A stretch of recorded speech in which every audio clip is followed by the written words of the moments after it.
पाकिस्तान को दुत्कार, यूक्रेन को भरपूर प्यार। पहली बार जंग लड़ रहे देश को मिलेंगे पैसे। नमस्कार दोस्तों, मैं गिरिजा वाधवान। IMF की ओर से युद्ध में शामिल किसी देश के लिए यह पहला लोन है जिसके आने वाले हफ्तों में मंजूर होने की उम्मीद है। ऐसा दावा किया जा रहा है कि यूक्रेन की मदद के लिए IMF ने नियम में बदलाव किए हैं। पाकिस्तान काफी समय से $6.5 बिलियन के लोन के लिए IMF के पीछे चक्कर लगा रहा है, मगर अब तक उसे एक भी फूटी कौड़ी नसीब नहीं हुई है। IMF ने एक बार फिर से साफ कर दिया है कि पाकिस्तान को लोन प्रोग्राम को अनलॉक करने के लिए कुछ और शर्तों को पूरा करना होगा। इस बीच IMF एक साल से भी अधिक समय से जंग में घिरे यूक्रेन को भारी भरकम लोन देने जा रही है।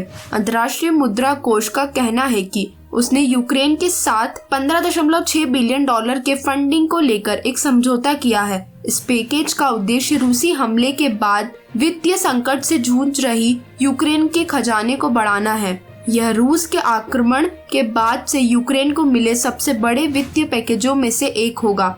IMF ने मंगलवार को घोषणा करते हुए कहा कि 77 सालों के इतिहास में पहली बार ऐसा हो रहा है जब वह किसी युद्धरत देश की वह मदद करेगा।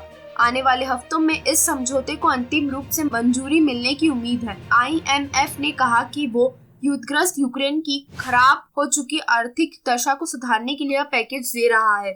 IMF के अधिकारी गेविन ग्रे ने एक बयान में कहा, यूक्रेन पर रूस के आक्रमण का अर्थव्यवस्था पर विनाशकारी प्रभाव जारी है। बीते एक साल में यूक्रेन की आर्थिक गतिविधि में 30% की गिरावट आई है। पूंजीगत स्टॉक का एक बड़ा हिस्सा नष्ट हो गया है और गरीबी का स्तर बढ़ गया है। IMF का यूक्रेन को दिए जाने वाला ऋण कार्यक्रम 2 चरणों के लिए डिजाइन किया गया है।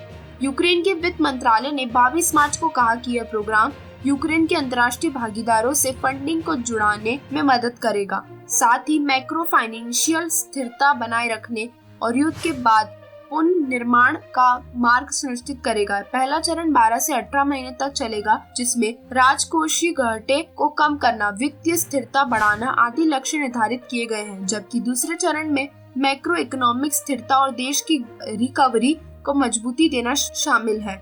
यूक्रेन की ध्वस्त हो चुकी अर्थव्यवस्था और उच्च स्तर के भ्रष्टाचार को देखते हुए यह संभव नहीं लगता कि यह देश इतना भारी भरकम लोन अमेरिका को लौटा पाएगा। यह स्पष्ट नहीं है कि कीव पैसे वापस करने का इरादा कैसे रखता है।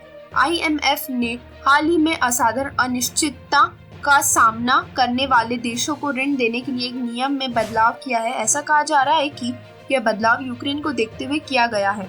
IMF को उम्मीद है कि यूक्रेन की अर्थव्यवस्था इस साल मामूली कमी या वृद्धि दर्ज करेगी। आपको बता दें कि US IMF का सबसे बड़ा शेयरधारक है और खर्च किए गए धन के मामले में यूक्रेन का सबसे बड़ा योगदानकर्ता।